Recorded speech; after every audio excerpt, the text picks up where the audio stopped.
నమస్తే. పటాన్చెరు నియోజకవర్గంలో మున్సిపల్ ఎన్నికల ప్రచారం క్లైమాక్స్కు చేరుకుంది. ఇంద్రేశ మున్సిపాలిటీలో రామేశ్వరం బండ నుంచి ఎవరు గెలవబోతున్నారన్న చర్చ కేవలం ఈ మున్సిపాలిటీలోనే కాదు, నియోజకవర్గ వ్యాప్తంగా సాగుతుంది.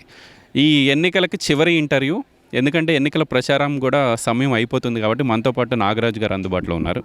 అన్న, ముందుగా నమస్తే.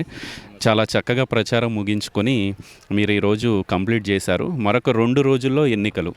మీ భవితవ్యం తేల్చేది ప్రజలే కాబట్టి ఈ ప్రజలకు ఏం చెప్పదలుచుకున్నారు? అన్న, ఈరోజు జరగబోయేది యుద్ధం లాంటిది. ఇక్కడ ధర్మానికి అధర్మానికి ఈరోజు ధర్మం గెలుస్తుందా అధర్మం గెలుస్తుందా చూడాలన్న. ఎందుకంటే అందరు కూడా ఈరోజు ప్రజలు కూడా భారీగా చెప్తున్నారు, అన్న ఈరోజు మాకు ఎన్నో దోపిడీలు, ఎన్నో అక్రమాలు ఎన్నో జరిగినాయి, చెప్పుకుందామంటే లీడర్ లేడన్న. మాకు మీరు వచ్చినాక మాకు నమ్మకం కలిగింది, మిల్లని భారీ మేయర్తో గెలిపించుకోవడం ప్రజలు బ్రహ్మరథం పడుతున్నారన్న. మాకు ఈరోజు చూసుకున్నట్టయితే మేము ధర్మం గెలుస్తుంది, అధర్మం అనేది ఓడిపోతుంది కంపల్సరీ.